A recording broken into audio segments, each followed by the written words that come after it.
The Greeks said that moderation in all things is the key to a happy life. Moderation. Now, sometimes people say, well, I don't have time for my family. I don't have time to exercise. I don't have time for this and time for that. Whenever you find yourself getting out of sync with regard to balance, and especially when you feel that you don't have the time, is when you most need to stop and think. So here's the question to ask. What would I do if I only had 6 months to live? If you find yourself working too hard or not spending time in your relationship, not spending time with the people you care about and who care about you, ask yourself, what would I do if I only had 6 months to live? And if what you would do is spend more time with the important people in your life, the time to start spending that time is now. So what would you do if you had 6 months to live? You know, it's an old joke. The doctors say they've never met a businessman on his deathbed who said, boy, I wish I'd spent more time at the office. The fact of the matter is that balance and moderation in all things increase your productivity, increase your efficiency. And remember, the only reason you're working is so that you can enjoy the great things of life, which are your people, your relationships, the things that make you happy, and so on. Imagine that you are financially independent, that you have past 20 million in the bank, and simultaneously, you only have 10 years to live. You're going to enjoy superb health, but you have all the money that you need, and you have to work at something. You cannot be a layabout. So therefore, if you could work at anything and you had all the money you needed and you didn't want to waste any time, what career would you choose? If you could wave a magic wand and have all the talent and skill that you need to be successful in any field, what field would you choose for yourself? And then what you do is you just start to do some research on that field, working it part-time, working it for free, reading books and courses, talking to people who are in it. I've spoken to literally thousands of people over the years who did that and eventually changed out of their current jobs, sometimes within their same company, sometimes out of their current job where they weren't very satisfied, into a new job that they loved, and they became a star at that new job. And you can do the same. Everybody can do this. I'm going to give you a law that is my favorite law of time management, and it's called the Law of Three. This law alone will enable you to be one of the most productive and successful people in your world. The Law of Three is based on my 30 years of study into time management. And what it basically says is that if you make a list of everything that you have to do in a week or a month, you'll come up with 20 or 30. Some people write down 40 or 50 tasks or activities. But if you look at this list, you'll find there are only 3 activities that you engage in your life that account for 90% of the value that you contribute in your life. Wherever you are in life, there's only 3 things that account for 90% of your happiness. Only 3 things. This law of 3 works everywhere, and it works for everyone. It works if you're a doctor, an investment banker, a salesperson, a business owner, or a student. Whatever there is, always 3. So what you do is you make a list of everything you do, and then you ask 3 questions. Question number 1 is, if I could only do one thing on this list all day long, which one activity would have the greatest positive impact on my life? Or you could say, I could only do one activity all day long, which one activity would help me to double my income faster than anything else? And that answer is usually pretty obvious. So you put a circle around there. And then you ask it again, if I could only do 2 things all day long, what would be the second most valuable thing that I could do? You go through your list and you'll come up with number 2. And then you ask the question the 3rd time, if I would only do 3 things all day long, what would be number 3? And you circle it. Now, I put every one of my students through this exercise, and they're all astonished because in a few minutes they see clearly that these are the 3 most important things that they do in achieving their goals of health, wealth, and happiness. And so the rule is this: do fewer things in your daily life, but do more important things and do them more of the time, and then get better. Improve in each one of those areas. In your life, there's 3 things that you do that are more important than everything else, and these will change over time. But you must be clear about those 3 things. And if you start working on only those 3 things, you will double your productivity, performance, and output very quickly. If you can concentrate on the 3 most important things you do well, there's 4 requirements for you to make these techniques work for you. We call these the 4 Ds. The first D is desire. It's when you must have a burning desire to be effective at time management. The second D is decision. You must make a decision that you are going to become an expert in this subject. You are going to take this course. You're going to use these materials. You're going to practice them over and over again, because what we have found is, in the absence of a decision, nothing ever happens. You need a clear, unequivocal do or die, burn. The Bridges decision that this is a subject that you are going to master. The third D is discipline. You must discipline yourself to practice and repeat over and over again good time management techniques. In fact, we say that time management is self-discipline in action, and the ability to discipline yourself more than anything else is going to determine your success in life. And the fourth D to become excellent in time management is determination. You must have the ability to persist. You must have the determination to keep on keeping at it, on and at it, long enough until you become very, very good in this field. But I promise you this, the payoff is tremendous, because you see, time management is really life management.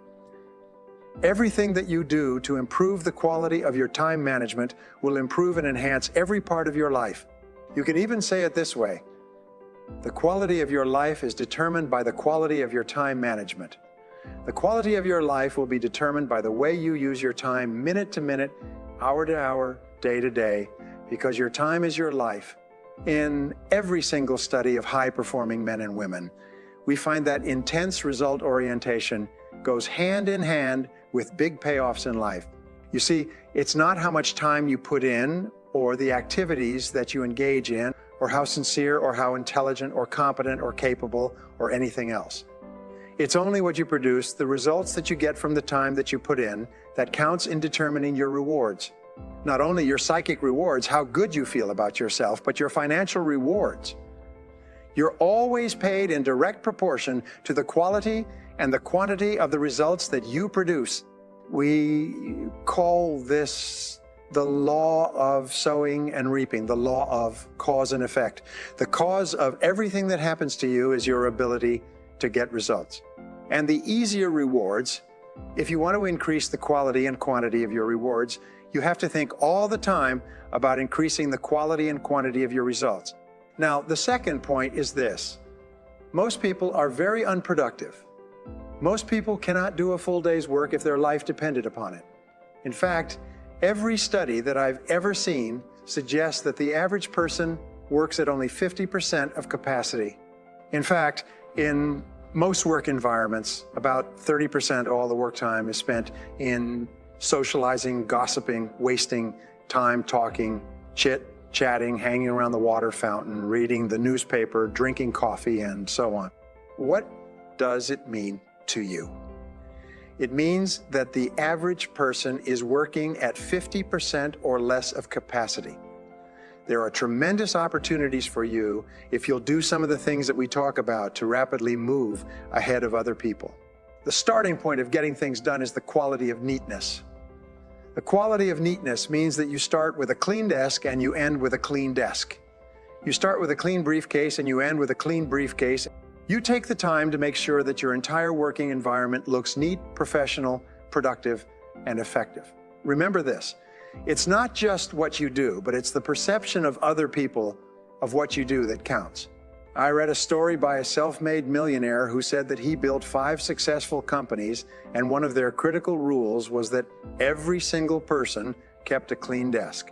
Now, the fourth key in getting things done is the importance of focus.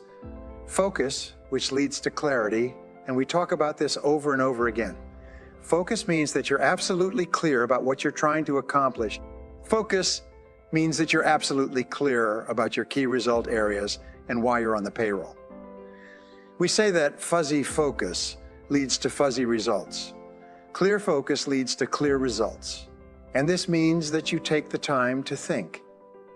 You take the time to think through: why am I on the payroll? What have I been hired to accomplish? What are my key result areas? What are my core functions? What are the 20% of the things that I do that account for 80% of my results? And so on. So the starting point in getting things done is focus and clarity. I call this it's like adjusting the camera all the time. So you keep your focus very, very clear. Well, the next key principle is concentration. Concentration is what you do is once you've decided on the most important idea to achieve your most important goal, then you have to concentrate single-mindedly on one thing until it's complete. If Bill Gates and Warren Buffett, the richest man in the world and the third richest man, were at a dinner party at Bill Gates' home last year, and there were about 100 guests standing around at the reception, drinking wine, and so on. These three men, Bill Gates, Warren Buffett, and Bill Gates' father, are good friends, and they were standing and talking. One of the other guests came up and said, "Excuse me, gentlemen, you are three of the most important people in the world. What would you say is the most important key to success today?" And they stopped talking and they all turned and they said, "Focus. Focus is the most important quality for success today." We're so surrounded by so many distractions of so many kinds that the ability to focus is more important for success than any other quality. Now, I developed a philosophy when I was young and broke, and the philosophy was that if rich, successful people tell you to do something, you should do it. If they tell you that this is a key to their success, then you should at least practice it for a while to see if it applies to you. What I have learned, and what I learned coaching my clients, my business owners, is I taught them how to focus. I taught them how to select specific goals and activities in each area of their life and how to focus like a laser beam on one goal at a time. If you can do that, you can conquer the world. Now, concentration is, in reality, where all the work and time management leads us to.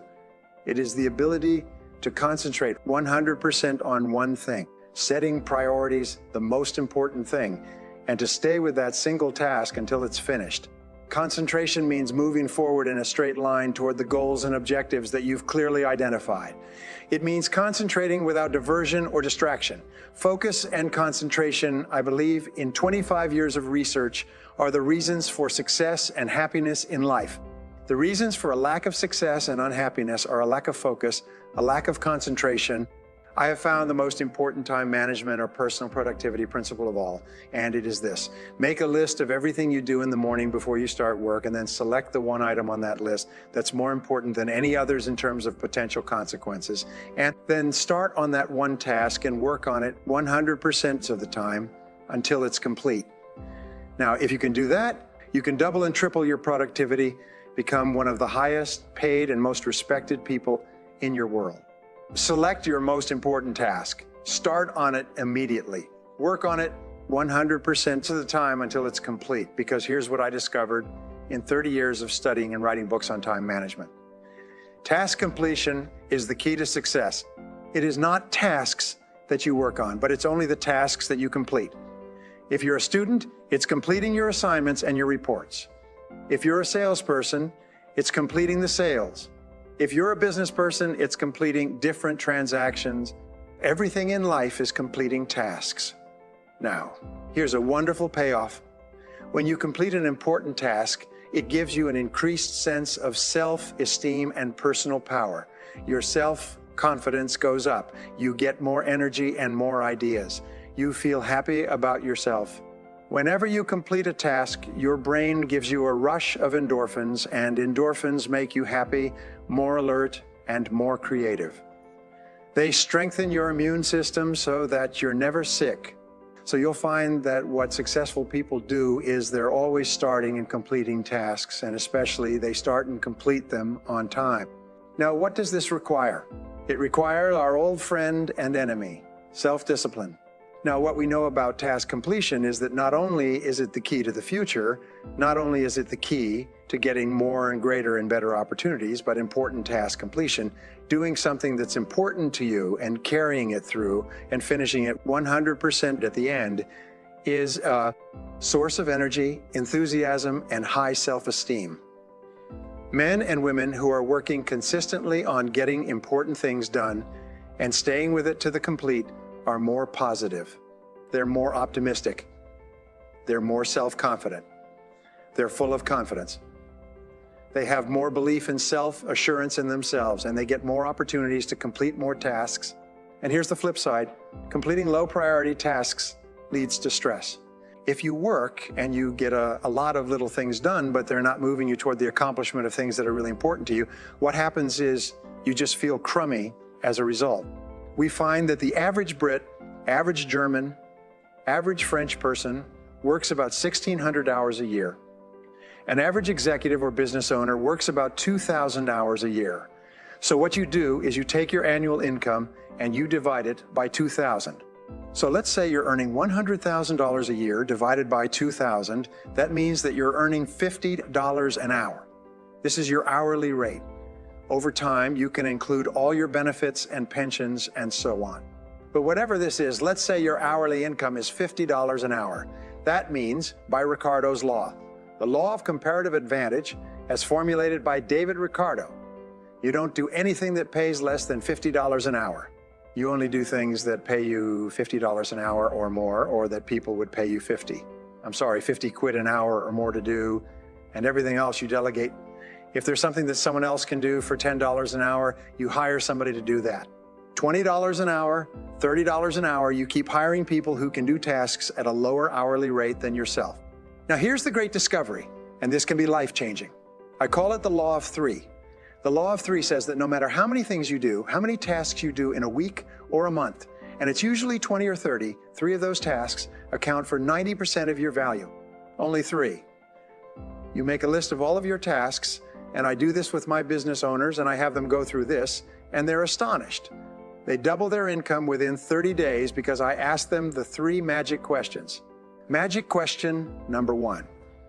If you could only do one thing on this list, one task on this list all day long, which one task would have the greatest positive impact on your career?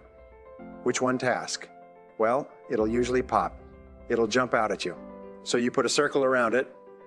Then you say, if you could only do two things all day long, which would be number two, and you put a circle around that. If you could only do three things all day long, which would be number three, put a circle around that. And suddenly, it's almost like all these other tasks fade. Again, like in a camera shot in a movie, a fade, and those three tasks are sitting there like those three magic tabs. And you realize, oh my God, those are the big three. Everything else is secondary. Everything else can be done by someone else or done later, or not done at all. And then you focus on the three. So here's the rule for doubling your income, and doubling it again, and I'll repeat it again. Do fewer things, but do more important things, and do them more often, and get better at them. Repeat.